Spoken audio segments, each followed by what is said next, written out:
بسم الله الرحمن الرحيم. لا أقسم بيوم القيامة ولا أقسم بالنفس اللوامة.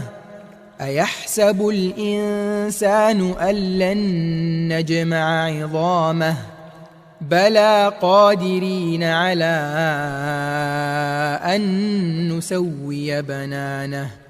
بل يريد الإنسان ليفجر أمامه يسأل أيان يوم القيامة. فإذا برق البصر وخسف القمر وجمع الشمس والقمر يقول الإنسان يومئذ أين المفر.